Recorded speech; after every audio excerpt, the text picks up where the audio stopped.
E eu posso muito bem esconder o corpo. Ele se achava, dizendo que, como ele assistiu muito CSI, ele jamais seria pego em um crime.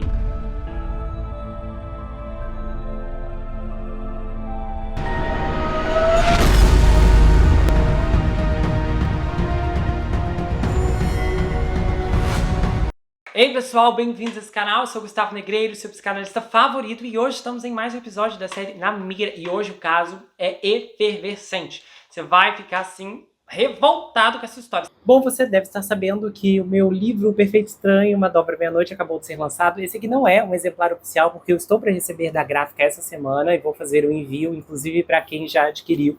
E se você não conhece, você precisa conhecer, porque essa leitura pode impactar a sua vida, inclusive pela forma como ele é escrito, em formato roteiro. Então, é uma leitura muito fluida, porque ela se concentra nos diálogos, então a gente não tem descrições cansativas. E dessa vez a trama gira em torno de um serial killer sem precedentes, que tem uma habilidade excepcional de prever o futuro.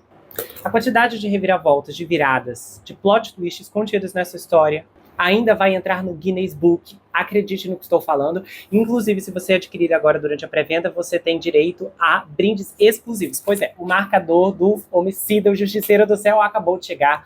O legal é que se você pegar a lanterna e jogar nos marcadores, você vai conseguir ver algumas enigmáticas que apenas com a luz fica exposto. Então esse é o Justiceiro do Céu, ele está todo a caráter com a câmera, porque tem a palavra, etc. Aqui nós temos o protagonista, o Jack, e aí você tem a Kalinda, a Raven, você tem a Miriam, a Darla, temos o Martin, o Jake Randolph, a bancada da Palladio, temos a Claire Van Dyke, temos o microfone da Palladio, tem mais um também, que é esse aqui. O pesadelo está a um passo de distância, e é claro, essa frase vai virar na música, o single oficial desse suspense que vai ser lançado, a música Não Desista. Pois é, eu tenho certeza que essa canção vai renovar as suas forças, vai te trazer uma perspectiva diferente sobre o passado. É literalmente a junção do meu trabalho como escritor e psicoterapeuta, transladado nessa poesia, que eu espero que fale com você de uma forma como você nunca sentiu que foi ouvido antes. Em breve a contagem regressiva para o lançamento vai começar e a canção vai ter estreia oficialmente em novembro, então estamos muito perto. Você pode adquirir o livro pelo meu site, o link está fixado no primeiro comentário, ou você pode adquirir comigo direto pelo Instagram ou pelo Telegram. E é claro, tem uma amostra de uma cena muito especial, uma cena que eu gosto muito, que eu publiquei em PDF, você pode encontrar no meu Telegram. Há um link que te encaminha direto para lá, está debaixo do link do site, caso você tenha interesse em adquirir o livro. A mentira começou em rede local, mas vai terminar em rede nacional, e essa é uma promessa que o Justiceiro faz para todos os envolvidos na Palladio, na rede de notícias. Se prepare, porque há muitos mistérios e surpresas nesse livro, onde cada página é uma armadilha. Essa história se passa em Sydney, na Austrália, com Morgan Huxley, que quando era garotinho tinha o hábito de andar pelas mesas na creche e pegar a louça suja dos colegas e levá-las para a cozinha. E ele até tentava fazer isso nos restaurantes para a diversão dos outros clientes. O doce menino formou amizades que duraram até a idade adulta. Depois ele se apaixonou por sua paixão da escola primária, com quem ele teria um relacionamento de longo prazo. E o Morgan muitas vezes brincava com seus amigos da Lane Covert West Public School que um dia todos eles acabariam em uma casa de repouso juntos, em chinelos e roupões. No meio da adolescência, a paixão do Morgan pela água tornou-se tão forte que sua mãe comprou para ele seu primeiro barquinho, um com rodas traseiras que ele podia empurrar facilmente na água. Depois de estudar na TAFE e passar um ano em um curso de engenharia oceânica em Lausanne, em 2009 o Morgan iniciou seu próprio negócio, a Huxley Marine, construindo cais e abrigos para barcos, principalmente em torno de Bayman e Beecroft. Suas instalações de trabalho perto da Blackwood Bay, onde ele mantinha seu barco de trabalho e maquinário pesado, ficavam perto da casa de sua mãe. Enquanto esperava a maré mudar, muitas vezes ele aparecia lá na casa da mãe, que era um pequeno terraço na vizinhança Bayman, coberto de poeira ou lama. A levantava enquanto ela estava trabalhando em seu cavalete na sala da frente, a girava e dizia: "Eu te amo, mãe". Então, ele se afastava e dizia: olha, a perspectiva está fora do desenho. E ele sempre estava certo. Depois, ele desaparecia na cozinha e limpava as sobras da geladeira. A Deirdre Huxley, a mãe, era mais conhecida como Dee Huxley, uma admirada ilustradora de livros infantis. Em uma família de artistas, o Morgan era o mecânico e o caçula. Quando ele não estava no barco, ele estava jogando futebol ou estava sob o capô de um carro. Depois de terminar o ensino médio, ele foi até a mãe e perguntou: mãe, você se importa se eu não me tornar um artista? E ela achou isso incrível. Ela disse: seja o que você quiser. E então, em 7 de setembro de 2013, ele estava tomando uma última cerveja. Estava sentado, sozinho, em uma pequena mesa no bar da frente do The Oscars Hotel, em Neutral Bay.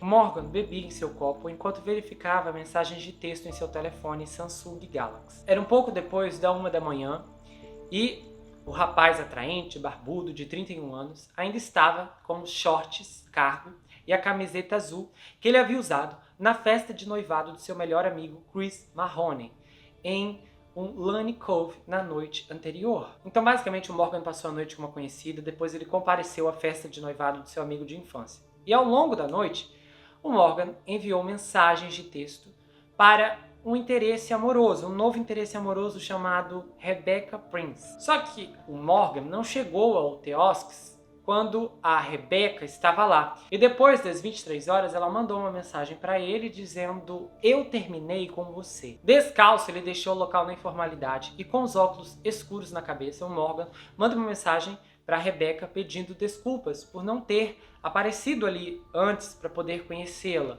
Ele sempre teve uma memória irregular para compromissos sociais. Estava se divertindo tanto na festa que perdeu a noção do tempo. Depois de dividir um táxi para casa com o Chris e a sua noiva Philippa, que moravam na esquina, o Morgan pediu a eles para que se juntassem a ele para uma outra bebida. E o Chris disse: "Nah, amigo, terminamos. A gente se encontra amanhã." E o Chris estava sorrindo enquanto observava seu melhor amigo subir a Watson Street em direção ao Oasis, sem nem mesmo entrar em seu apartamento para pegar um par de sapatos. Naquele dia havia ocorrido uma eleição e o Partido Trabalhista de Kevin Rudd, um político importante, foi varrido do poder e Tony Abbott nomeou o novo primeiro-ministro. E no choque da noite, Clive Palmer estava prestes a se tornar o deputado pelo assento da Sunshine Coast de Fairfax. E o Morgan provavelmente tinha outras coisas em mente, porque aquele mês havia sido lento para o seu negócio, a Huxley Marine. E ele estava confiante de que havia conseguido um grande contrato para construir uma passarela oceânica na costa central.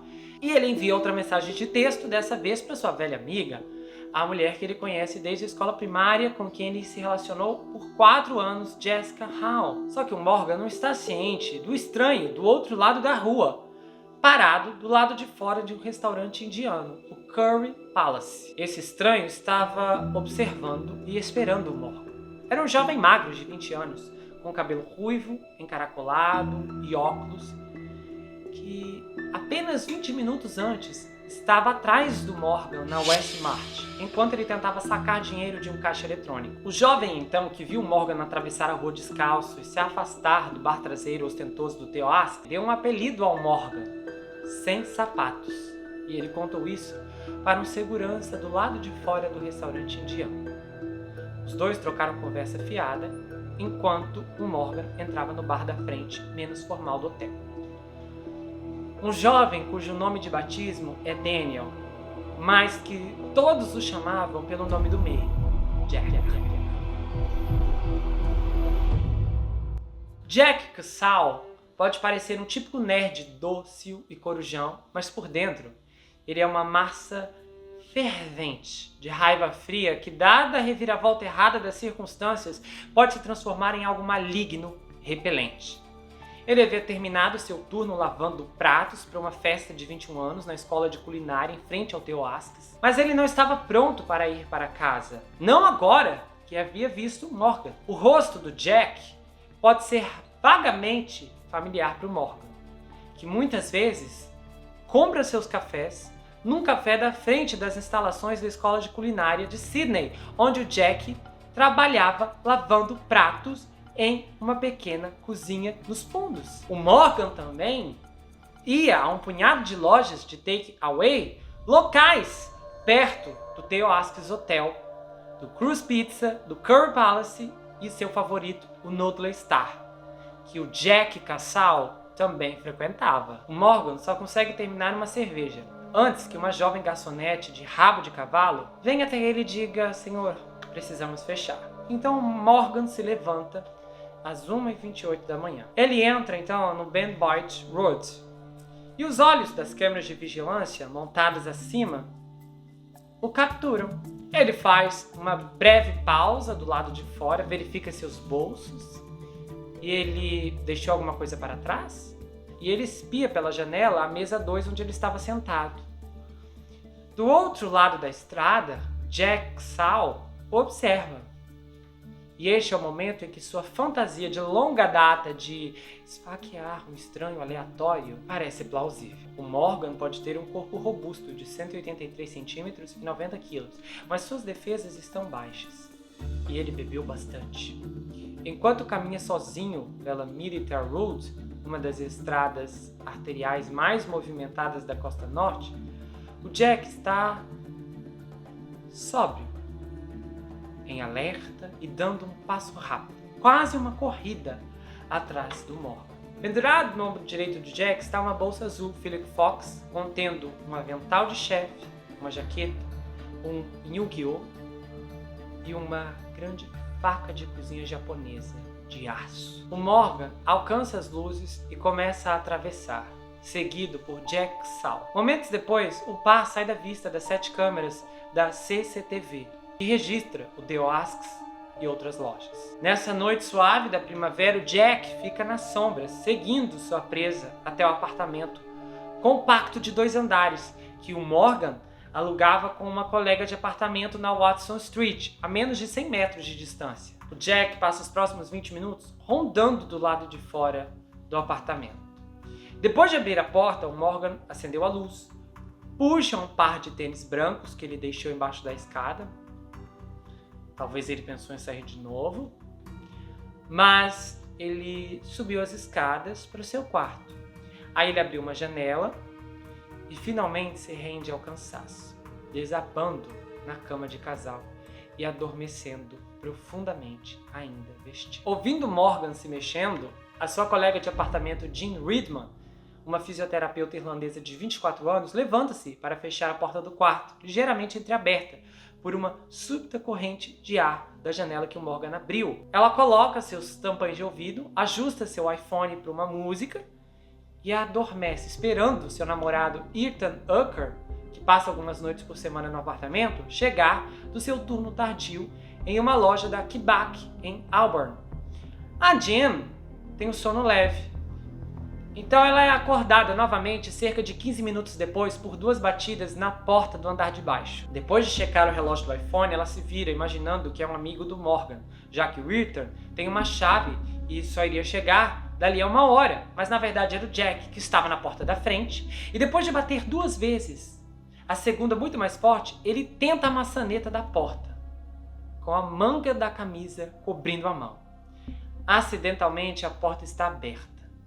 Subindo as escadas de concreto, acarpetadas na penumbra, segurando sua faca, Jack para no patamar para se orientar. Há 2 quartos adjacentes, 2 à esquerda e um banheiro à direita.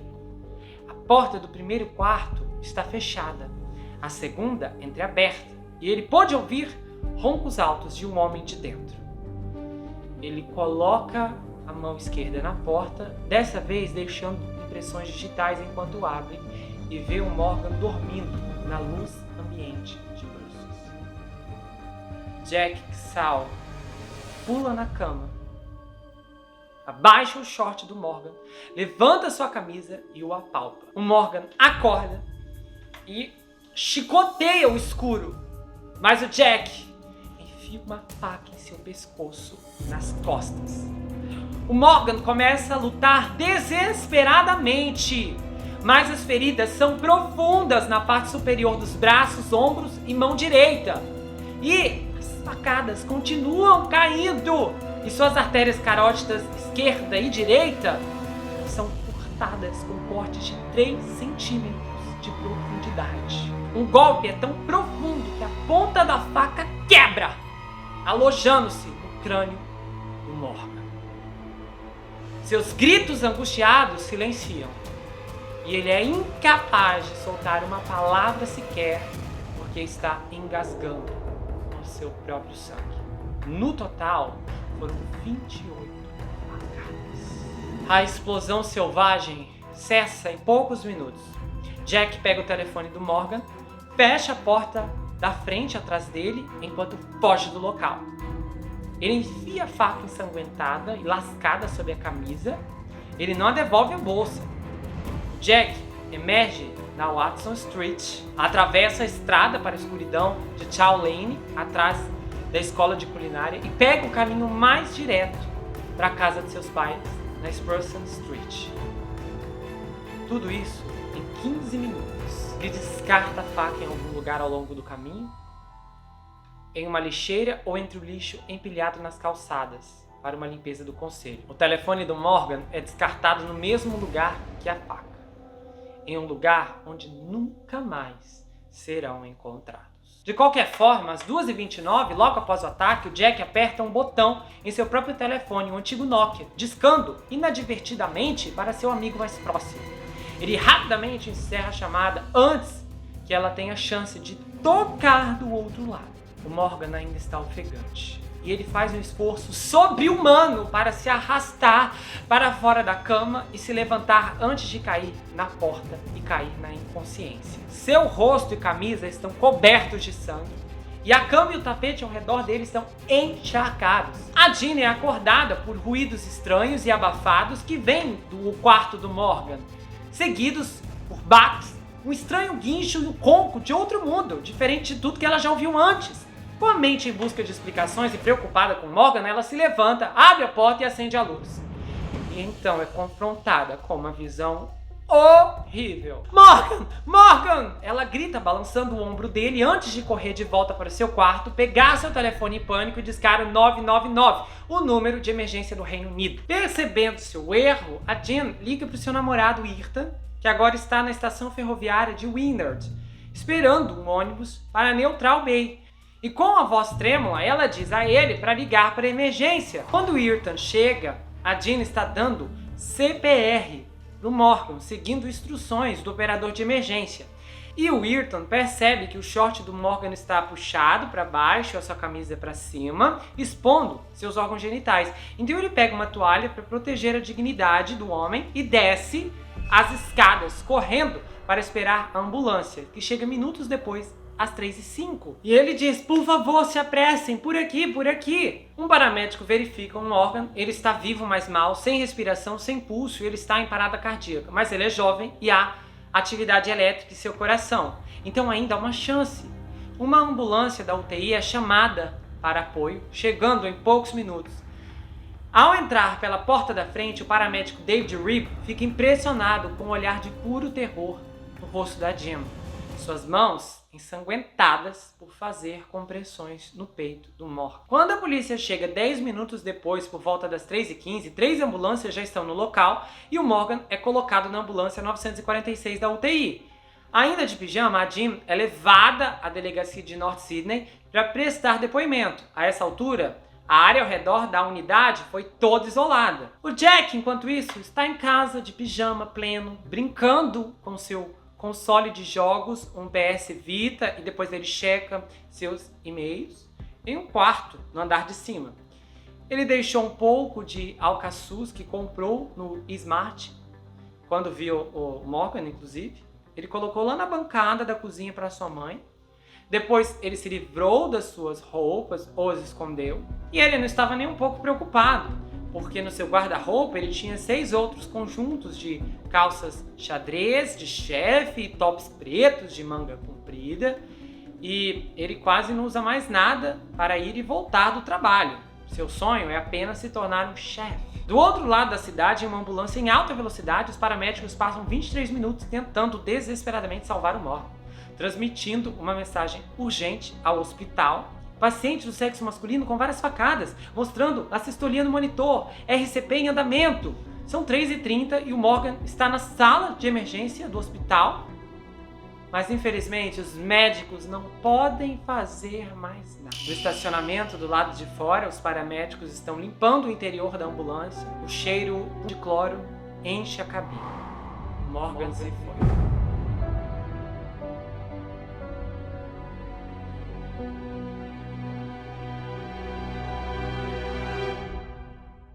Mais tarde, na mesma manhã, acordou cedo. Ele e a Philip decidiram fazer uma longa caminhada até a casa de seus pais, em Lane Cove, onde ele havia deixado seu carro. E o Morgan também havia deixado seu carro, que era um Ford, lá na festa. Ele chegou à rua do Morgan e encontrou o tráfego bloqueado, com equipes forenses vasculhando latas de lixo, canteiros e ralos. E ele ligou para o Morgan para contar sobre a atividade policial em sua rua, mas a mensagem foi direto para o correio de voz. Enquanto isso, do outro lado da cidade, a mãe dele, a Dee, estava recebendo as notícias que cortariam sua alma de 2 policiais da delegacia de Barman. E o Chris recebeu uma ligação logo após chegar na casa de seus pais. Depois de horas vasculhando imagens de câmeras de segurança, os detetives se concentraram em um jovem com calças de chefe e blusa preta, aparentemente correndo atrás do Morgan na estrada militar, embora não tirassem conclusões precipitadas. O homem misterioso poderia estar correndo para o ônibus no estroncamento próximo. Por exemplo, eles entrevistaram empresários locais ao redor do oásis, e rapidamente o Jack Sal foi identificado por um barista que trabalhava no café em frente ao Sydney School.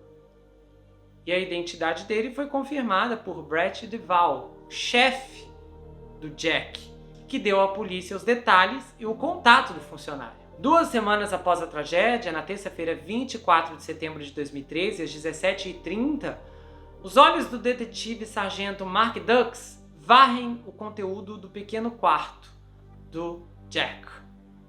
Uma cama de solteiro, uma grande estante de livros de ficção científica, laptop.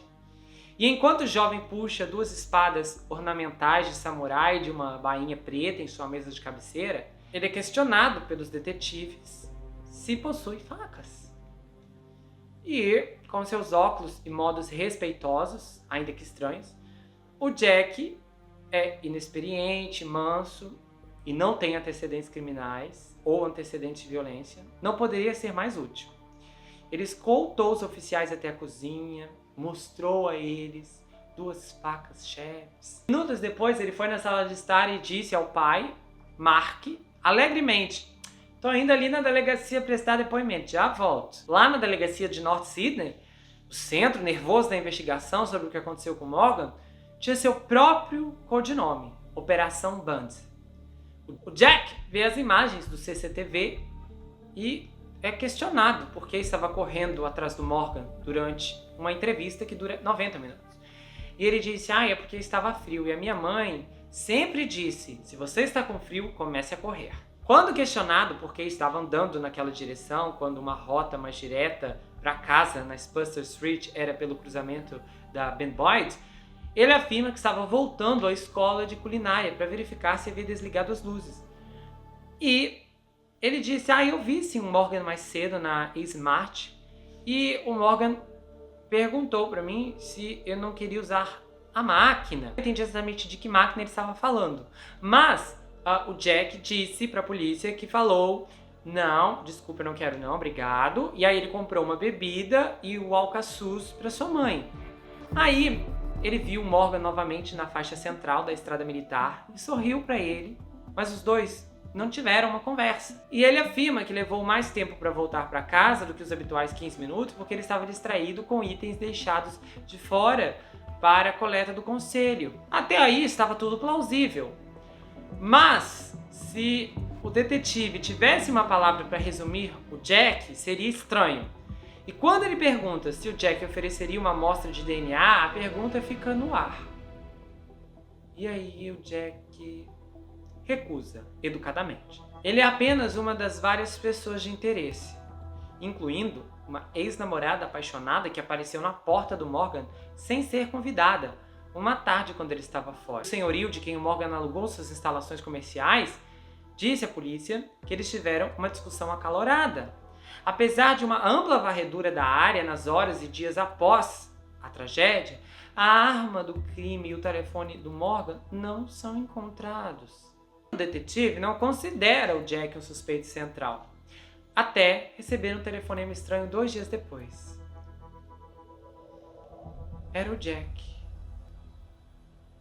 E o detetive perguntou: oi, tudo bem? Por que você está me ligando? E aí ele fala: é que eu não estava te contando toda a verdade.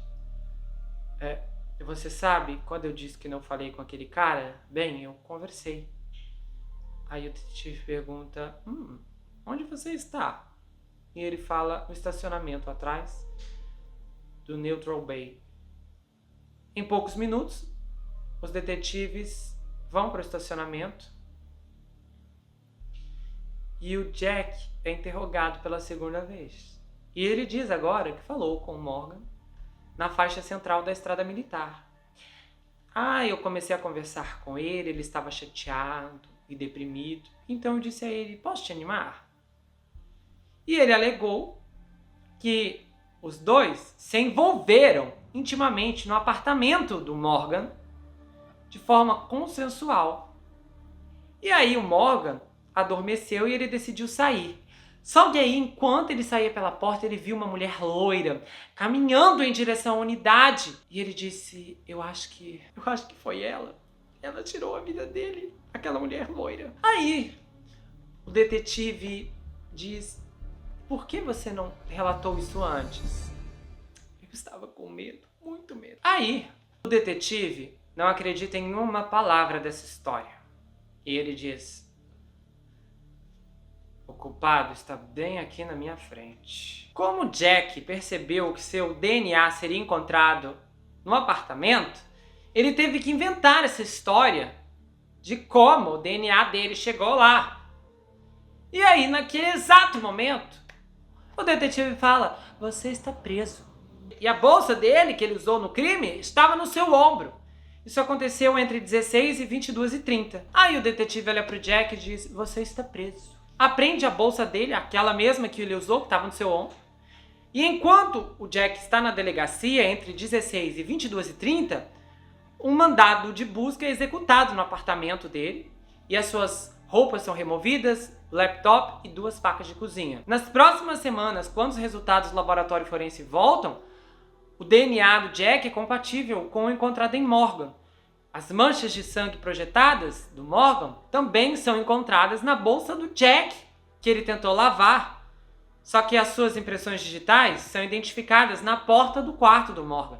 E o seu laptop contém fotos macabras de autópsias e conteúdo íntimo infantil animado. Mas o detetive consegue provas ainda mais contundentes de uma denúncia. Ele entra em contato com a clínica geral e psiquiatra do Jack, que apenas 15 meses antes havia confessado a ela, a doutora Susan Allman, que ele estava tendo pensamentos intrusivos sobre tirar a vida de alguém que simplesmente estava caminhando para sua casa e que ele queria fazer isso com um objeto cortante. Um mês depois, ele disse ao psiquiatra Matthew Boltman que tinha pensado em tirar a vida de outra pessoa pela mesma emoção. E ele disse ainda ao psiquiatra: olha, eu não faço ideia porque eu quero fazer isso, mas ir para a cadeia dependeria se eu queria ser totalmente pego. Porque provavelmente seria um ataque aleatório. E eu posso muito bem esconder o corpo. Ele se achava, dizendo que, como ele assistiu muito CSI, ele jamais seria pego em um crime. Enquanto o detetive compila todas essas evidências, o Jack acaba sendo solto e volta a trabalhar normalmente na sua escola de culinária, visita seu psicólogo, vê seu amigo mais velho, que ele já havia conhecido 1 ano antes através de um site de encontros gays, e ele até fala pro seu amigo que uma pessoa conhecida foi sabe, atingida à noite e eu tenho medo de voltar para casa sozinho. Só que depois disso, o Jack perseguiu pelo menos mais 2 homens. Um que ele seguiu para casa uma semana depois de ceifar o Morgan, e ele foi até a porta da frente da casa do cara, e o homem começou a gritar com ele e falou: sai daqui! E 2 meses antes de tirar a vida do Morgan, tinha um cara que estava fumando do lado de fora do seu apartamento, não muito longe da casa dos pais do Jack. E aí, o Jack estava lá escondido entre os arbustos. E o homem viu e deu um empurrão nele e ele saiu correndo. Enquanto o Jack está na escola de culinária seguindo a vida, o seu chefe, Brett, chega nele e fala: Morgan, olha pra mim nos meus olhos. Você tirou a vida daquele rapaz? E ele fala: não. Mas se eu fiz isso, não há como eles me pegarem. Mas o tempo pro Jack Sal acaba, porque em 8 de outubro, exatamente um mês após a barbaridade, ele acaba sendo preso e eles ligam pro irmão do Morgan, o Oliver, e dizem a ele: nós o pegamos. Porém, no meio da investigação, eventos paralelos estavam acontecendo. E não é apenas a mídia americana que adora uma dose de crimes violentos. O Daily Telegraph, de Sydney, decidiu mostrar suas facetas também. A tragédia do empresário de 31 anos monopolizou a primeira página do Telegraph durante grande parte das semanas do derradeiro incidente, tornando-se cada vez mais lúgubre à medida que os dias passavam. Apesar da fúria do ataque ao Morgan, o Telegraph logo noticiou que a polícia suspeitava que uma mulher havia ceifado a vida dele. E aí, eles começaram a fazer matérias com os seguintes títulos: A vida de contos de fadas da vítima. Depois, eles fazem outra: Amor rejeitado, suspeito de homicídio. Detetives de homicídios disseram que uma assassina era a linha de investigação mais forte. Este homem era muito popular com as senhoras. 12 de setembro de 2013. Outra manchete: cena horrível dentro do apartamento da tragédia em Neutral Bay. Trauma fatal do colega ao lado. 17 de setembro de 2013. Demorou mais de uma semana para essa história pegar fogo, mas uma vez que o fogo foi aceso, não houve mais amortecimento. Por 6 dias seguidos, a primeira página do Tele ardeu com especulações sobre o que o jornal estava chamando de Ladies Man Murder. 18 de setembro de 2013, amante vingativa. Aí no dia 19, uma fonte diz ao jornal que com certeza foi uma ex-namorada. Porém, como essa fonte sabia do que estava acontecendo? Depois sai outra matéria. A filha da atriz de TV australiana Paula Duncan já namorou a vítima da tragédia do Ladies Man Murder, Morgan Huxley. E ela disse aos amigos que tem certeza de que uma namorada foi responsável pelo esfaqueamento terrível. 19 de setembro de 2013. O Telly tinha tanta certeza que foi uma mulher que havia ceifado o Morgan que no dia seguinte eles voltaram com especulações ainda mais coloridas. Ou, como eles diriam, notícias de que a polícia estava interrogando até 14 mulheres sobre o que havia acontecido com ele. 14 suspeitas. E de que ele estava envolvido com 14 mulheres ao mesmo tempo, sem qualquer evidência tangível. No dia 20 de setembro, eles publicaram outro título: Amou até a morte. A reputação do Morgan com um público que não conhecia foi jogada na lama. Eles usaram todos os termos mais chamativos possível: garotas, playboy, casa nova, inúmeras mulheres conhecidas. Nenhuma oportunidade foi perdida para afirmar que o Morgan vivia rápido, solto e com uma óbvia implicação de que ele merecia o que aconteceu. No dia 21 de setembro, eles voltaram com outra matéria: Senhora Assassina. Os níveis de adrenalina indicam que o empresário de 31 anos estava intimamente excitado antes de ser ceifado, e a polícia agora aguarda exames de sangue e relatórios toxicológicos para determinar exatamente quando o ataque aconteceu.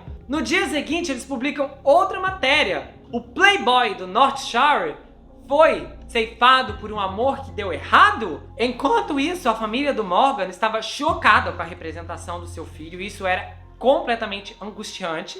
E eles disseram ao Media Watch em um comunicado que eles estavam sofrendo e enquanto tentavam lidar com o choque da perda, eles ainda tinham que lidar com os pedidos de privacidade que não eram respeitados, com as torturas que a mídia estava exercendo, ainda mais com a implacável série de reportagens incorretas e sensacionalistas das circunstâncias que ocorreram, que aconteceu com Morgan. E o pior, que não foi ali que a história terminou, porque além de ser de mau gosto, intrusivo e ofensivo, a história da amante rejeitada do Telly, que estava 100% errada, mudou de foco. Quando eles anunciaram o seguinte: vizinho gay acusado de ceifar Morgan Huxley. Porém, depois de uma série de matérias induzindo as pessoas a acreditar que uma ex-namorada havia sido responsável, eles agora tinham um problema nas mãos.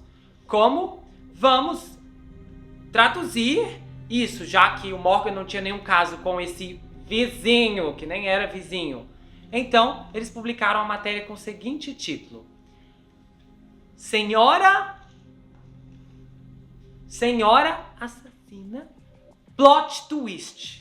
9 de outubro de 2013. Reviravolta inacreditável na história. Porém, se vocês acham que isso enterrou o entusiasmo do jornal pela história, estão redondamente enganados. Eles mudaram o foco de uma forma completamente berrante. Começaram a criar teorias em cima do Jack sem que os detalhes em si estivessem liberados para o público e fizeram manchetes do título Uma nova torção no crime. Possível ligação de ficção no brutal homicídio de Morgan. Depois eles fizeram uma outra manchete. Nas sombras. Acusado de homicídio assistiu a vítima da pista. Depois eles vieram com um novo jornal bombástico. Mundo Deformado. Daniel Jack Sal, gay solitário, magro e obcecado por videogames. Reportagem, eles criam uma outra explosiva.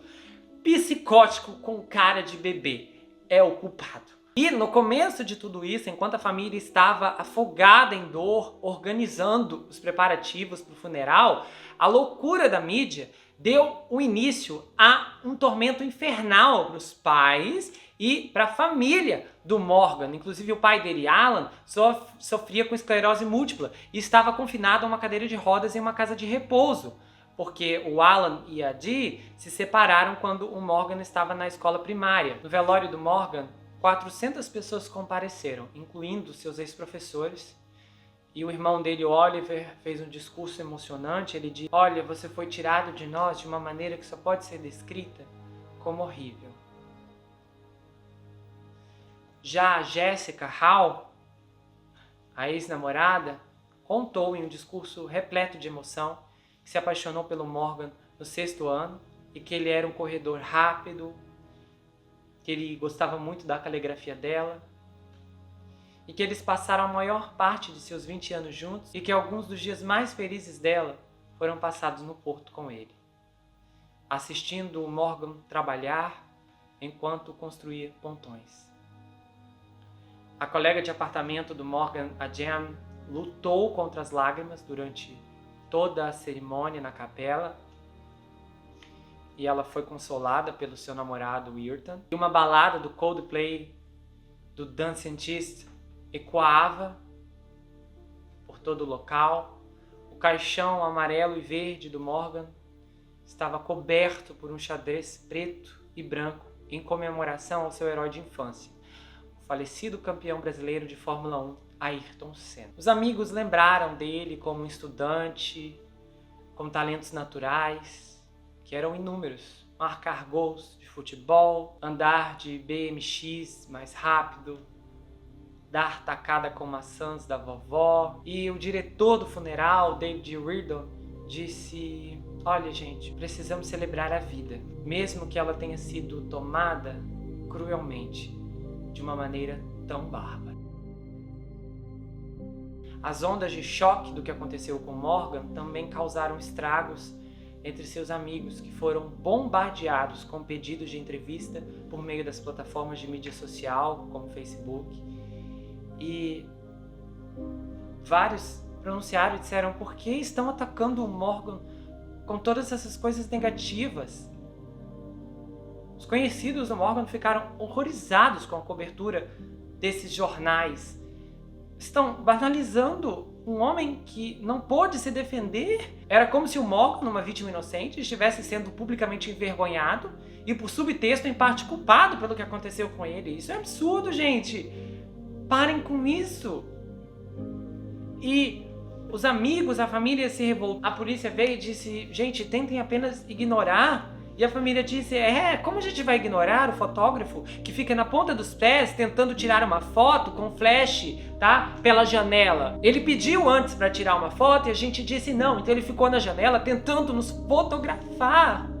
Como a gente diz para aquele grupo de jornalistas que ficam rondando a rua sem parar para dizer, por favor, eu quero ir no supermercado sem ser incomodada? Como que nós respondemos a uma carta desbocada de um noticiário noturno da TV oferecendo apoio e compensação por uma entrevista ao vivo?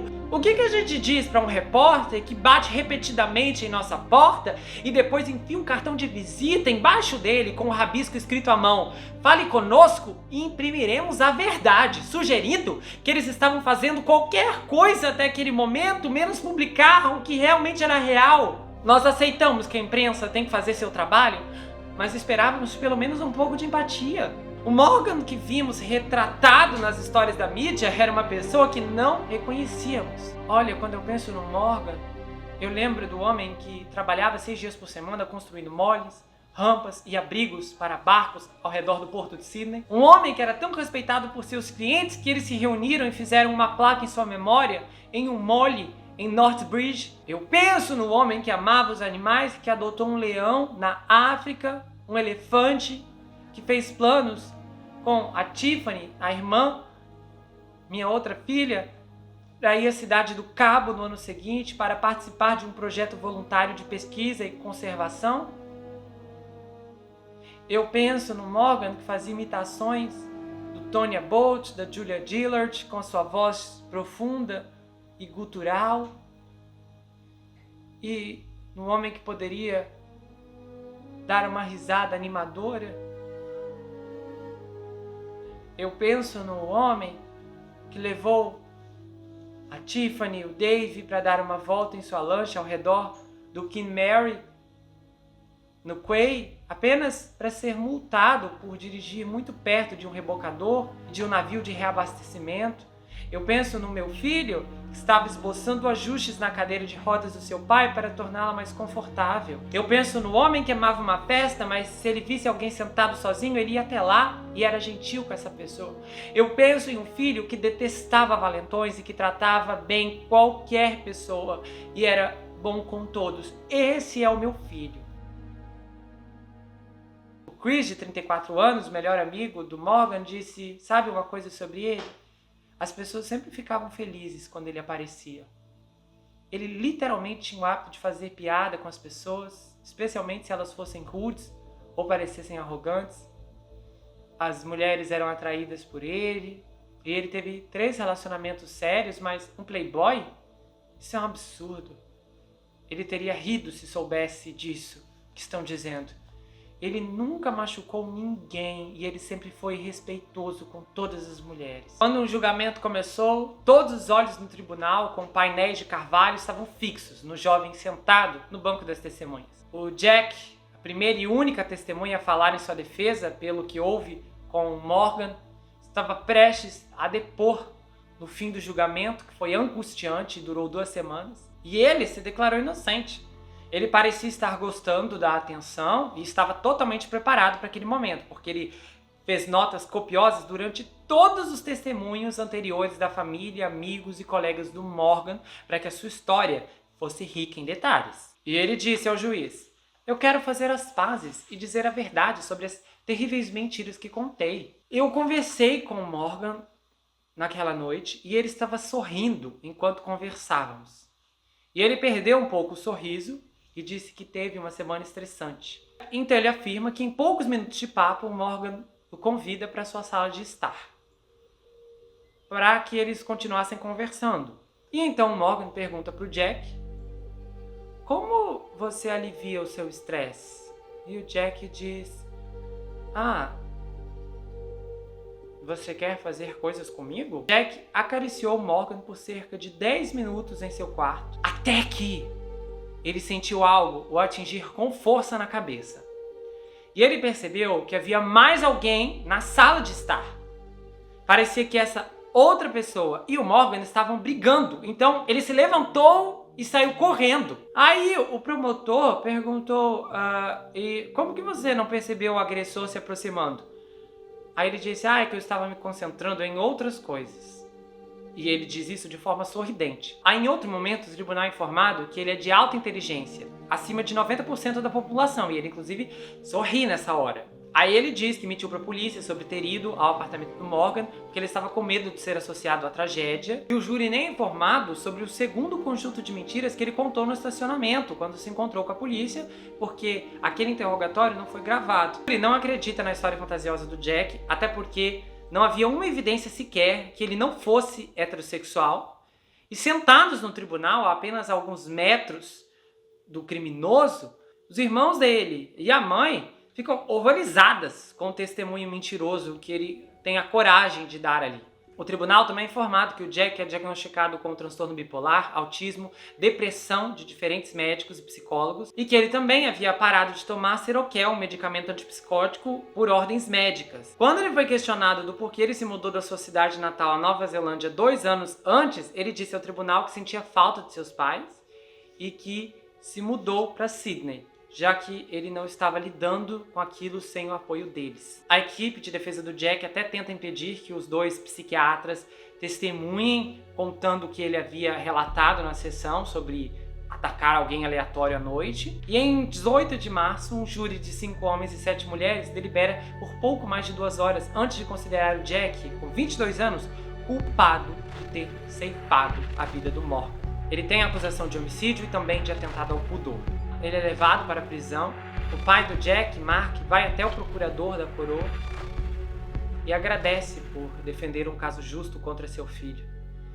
Ele disse: olha, eu estou devastado, mas eu aceito o processo judicial. Apenas algumas semanas antes de ser condenado ao mínimo de 30 anos de prisão, o Jack é visitado por seu psiquiatra no centro de detenção. E os modos dele estavam totalmente em desacordo com alguém que enfrentava a perspectiva de uma sentença de prisão perpétua. Ele estava otimista, tagarela, educado. O psiquiatra faz um teste psiquiátrico e pede ao Jack para que defina a palavra terminar.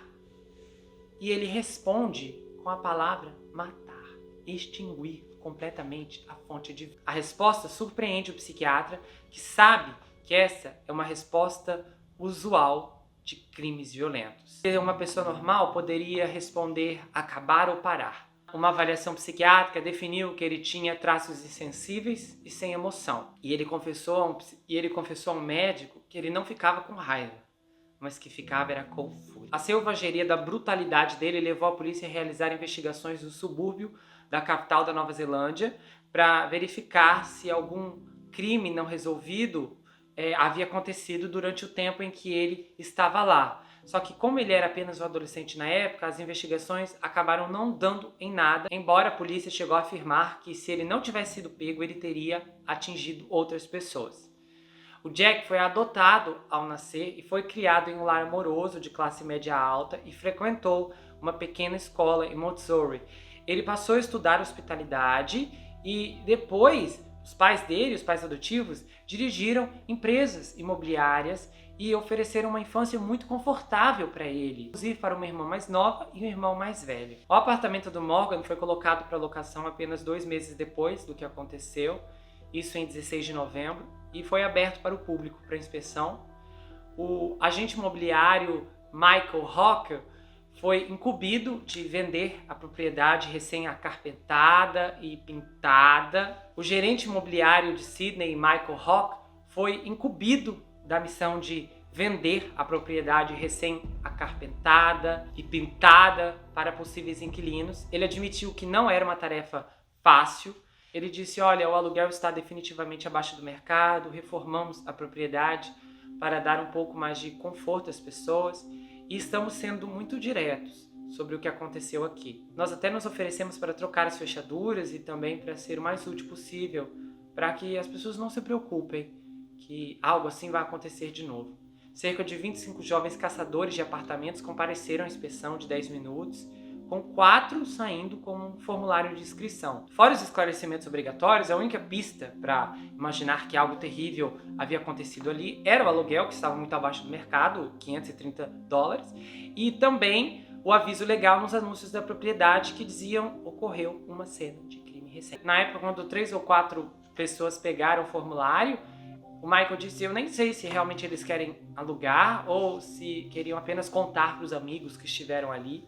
A essa altura, em 2022, se esse apartamento for alugado para outra pessoa, já não há mais uma obrigação legal de contar o que houve ali, considerando que os crimes violentos precisam ser informados pelo menos dentro de um período de 5 anos. Esse apartamento havia sido vendido pela última vez em 1998 e o quarto do Morgan era o maior dos dois, era espaçoso e iluminado pelo sol.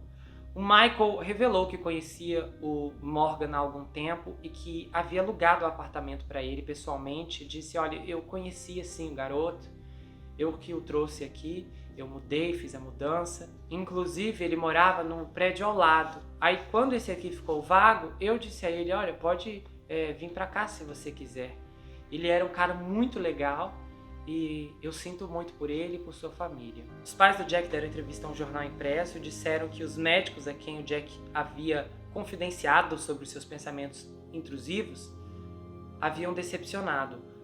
Porque eles falaram, se eles tivessem interpretado o que eles estavam falando, isso nunca teria acontecido. Os médicos poderiam ter feito alguma coisa, os psiquiatras poderiam ter salvado a vida daquele menino e salvado o Jack de se tornar esse monstro. Eles poderiam ter feito alguma coisa, poderiam ter salvado a vida daquele garoto e salvado todos desse sofrimento. Para uma pessoa ter levantado a mão tantas vezes e dizer, oi, preciso de ajuda, e terminar onde estamos é terrível. Os pais afirmaram que os profissionais e médicos que diagnosticaram seu filho com diferentes distúrbios os decepcionaram. E, acima de tudo, decepcionaram o Morgan. Eles ainda falaram sobre os medicamentos que foram cortados. Falaram, gente, como que eles pararam de prescrever? Eles disseram pro meu filho, se você quer melhorar, toma só ômega 3 e medite. Como que uma pessoa diz para um psicólogo, olha, eu estou carregando um objeto cortante, eu sinto vontade de atingir pessoas? Como uma pessoa consegue fazer 10 sessões com meu filho e então diz, olha, você não precisa mais tomar sua medicação? O casal não fala publicamente se acredita que o filho é culpado, mas eles disseram, olha, eu sei que muita gente supõe que queríamos que o Jack fosse inocentado, mas esse não é o caso. Queríamos a verdade, e isso é tudo que queremos. Eles falaram também que nunca perguntaram ao Jack se ele havia feito aquilo, mas o Jack disse em várias ocasiões que era inocente. E ela falou, olha, mas às vezes eu me pergunto se de certa forma ele estava dizendo isso para nos proteger.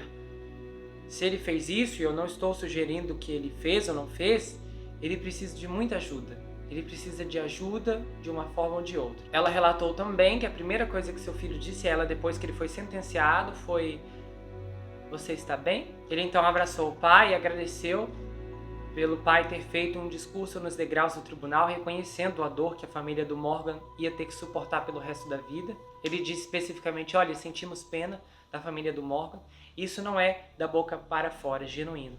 Não podemos imaginar onde eles estão agora e, de certa forma, tivemos uma perda também, mas nada comparada com a deles. A Liane e o Mark, os pais do Jack, disseram que amam seu filho e que o apoiarão para sempre e continuarão a visitá-lo 2 vezes por semana, como eles estavam fazendo desde sua prisão em outubro de 2013. Eles falaram, olha, ele é respeitoso, amoroso, atencioso, não julga, trabalha duro, ele era muito generoso, desarrumado, adorava ler o dia todo, adorava matemática, resolução de problemas, física, amava os animais de estimação e era apaixonado por cozinhar. O pai balançava a cabeça enquanto a Lynn dizia tudo isso e depois falou que o filho era um ótimo companheiro, que passava muito tempo com ele enquanto trabalhava em casa na sua unidade de Spruce Street. Enfatizaram que eles tinham tomado uma decisão de não falar publicamente sobre o filho para não causar mais sofrimento à família do Morgan, mas que pelo menos eles tinham esperança de que pessoas com doenças mentais recebam a ajuda que precisam. Aí eles terminaram a entrevista proclamando mais uma vez, dizendo, olha, se os médicos tivessem feito a coisa certa, as duas famílias ainda teriam seus meninos. A última notícia que eu tive do Jack na prisão era que ele estava curtindo a vida atrás das grades, que ele havia sido transferido para uma outra prisão de segurança máxima, e aí, que ficava inclusive ao norte de Sydney, e, pasmem, que ele estava se envolvendo intimamente com outros presos todas as noites. E que ele ficava tão cansado por causa dessas atividades noturnas que ele mal participava dos programas da prisão. Pasmem, essa prisão de segurança máxima tem plano aberto e sem celas, onde os prisioneiros são livres para se envolverem em acomodações estilo dormitório com 25 detentos em cada um dos 16 pods. Aí o comissário de serviços corretivos disse que o departamento não havia recebido nenhuma reclamação de funcionários ou presos sobre possíveis problemas. Afinal, farra não é problema da prisão. Essa prisão de segurança máxima abriga 400 presos do sexo masculino e nem é uma prisão antiga. Ela foi aberta recentemente. Inclusive, na sua inauguração, as autoridades carcerárias saudaram a instalação e disseram que era um futuro para reabilitar alguns dos piores criminosos e violentos de toda a Austrália. E aí, na apenas do Jack, houve um acréscimo de mais 6 meses por causa do material adulto infantil encontrado em seu computador. O Chris Mahoney diz que tem uma memória que o faz sentir uma coisa muito ruim em seu estômago. Uma noite, 6 meses antes da brutalidade horrorosa, o Morgan estava tomando uma cerveja com ele e 2 outros amigos lá no Oasis. E então Morgan contou a eles uma história bizarra sobre um cara que ele achava que era gay, que estava seguindo enquanto ele ia para casa uma noite. E aí esse cara chegou até as caixas do correio do lado de fora do bloco de apartamentos. E o Morgan pensou que o cara jovem e pequeno estava apenas conversando com alguém ou morava no mesmo complexo. Até que depois que ele viu que o cara, o jovem, continuava direto ali, indo e vindo, indo e vindo. E aí o Morgan foi lá fora e simplesmente o expulsou. E aí ele contou descontraído e eles passaram a conversar sobre outras coisas. Ele disse que adoraria saber se naquela noite o Jack alcançou o Morgan no canteiro e se de repente o Morgan o viu e botou para correr novamente. E será que o Morgan o reconheceu do lado de fora? Porque do lado de dentro isso não aconteceu.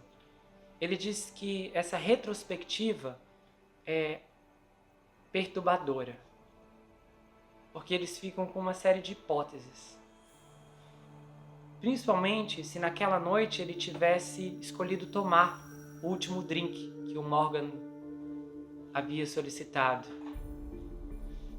Ele disse, olha, se a gente tivesse aceitado, certamente teríamos todos caminhado juntos para casa. Naquela noite, o Morgan havia sido convidado para 2 festas eleitorais. Uma na casa da irmã e a outra na casa da mãe.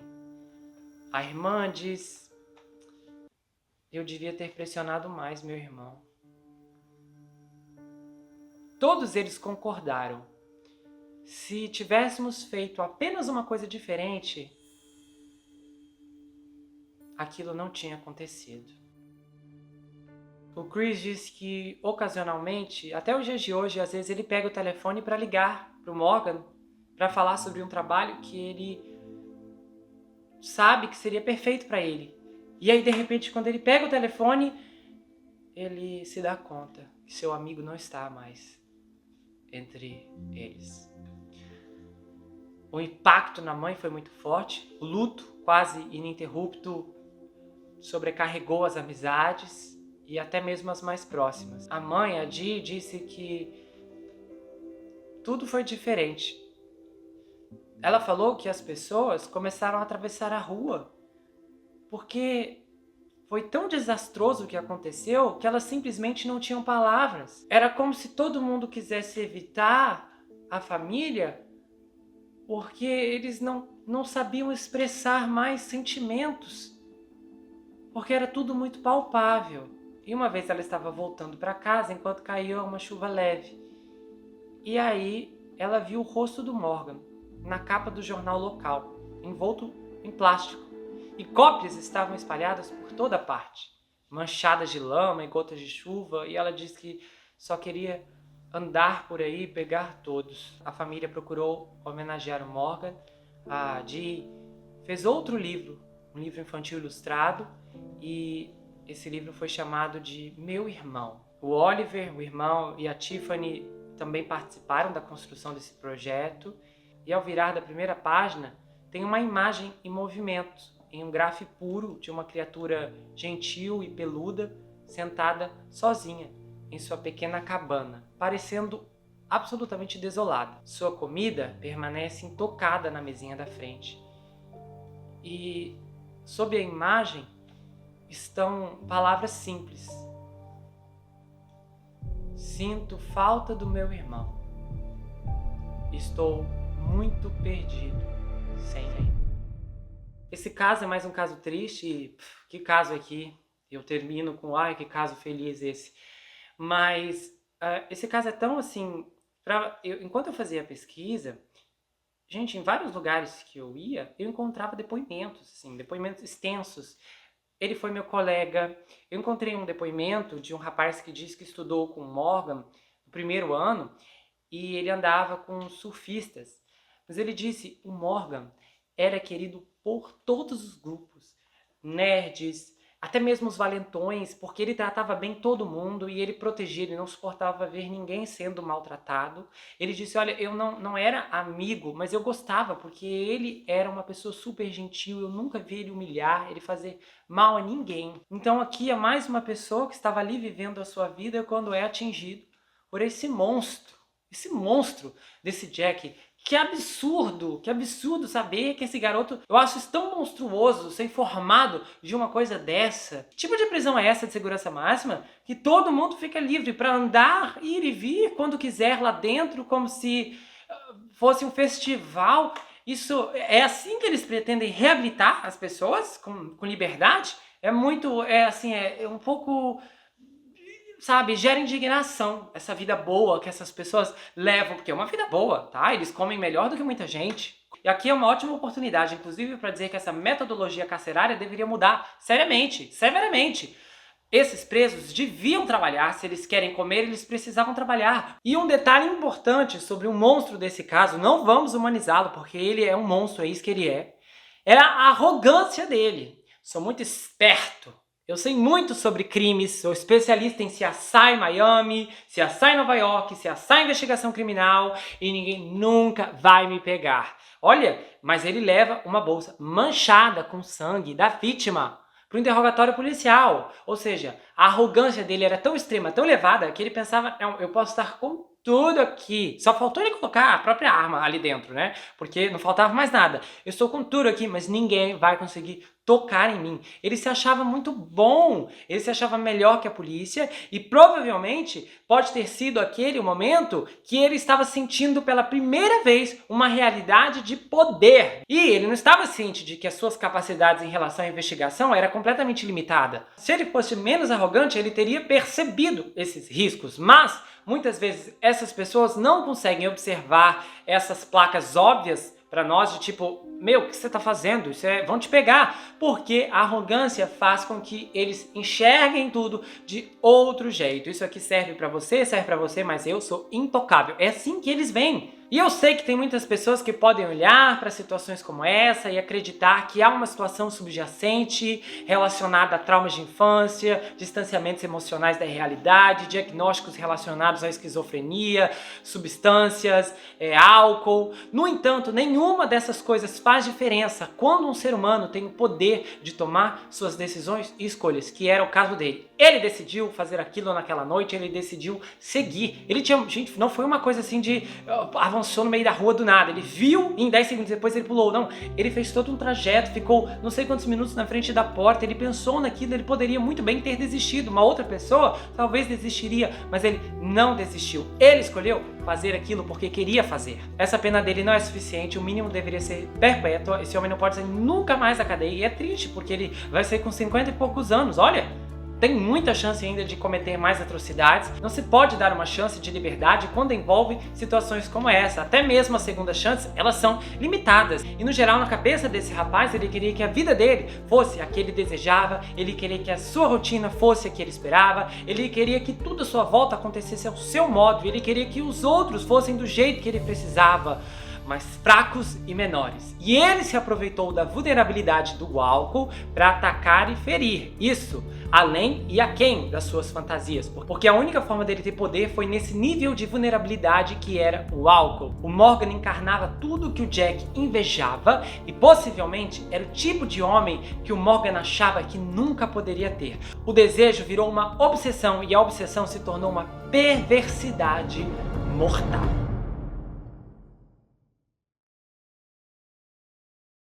Se você gostou desse vídeo, inscreva-se no canal, ativa o sininho, compartilha, dá o seu like, comenta aqui embaixo, espero que você tenha gostado. Aproveite e conheça as outras atrações do canal, tá? Tem vários episódios bombásticos. Então, dá uma força, eu espero que você possa maratonar o conteúdo e comentar, tá bom? E se você quiser saber mais sobre mim, adquira meu livro. Esse é um suspense chamado Perfeito Estranho. Ele conta a história de um rapaz chamado Jack Wilbur, que se vê preso em uma terrível maldição hereditária enquanto um serial killer está escondido em sua própria casa e possivelmente tentando tirar sua vida. Esse livro é escrito em formato roteiro, então é uma inovação. Se você não gosta de leitura, não se preocupe. Esse livro é justamente para você, porque a forma como ele é escrito é diferente de tudo o que você já viu. E o livro vai autografado se você quiser. A gente faz envios para qualquer lugar do Brasil e quase qualquer lugar do mundo também. Tem marcadores, um pôster exclusivo. Você pode entrar em contato pelo Instagram, pelo Telegram, comentar aqui. É muito fácil de falar diretamente ou então entrar lá pelo site. A gente se vê no próximo caso e não se esqueça que aqui você sempre vai ter um amigo. Até mais, pessoal!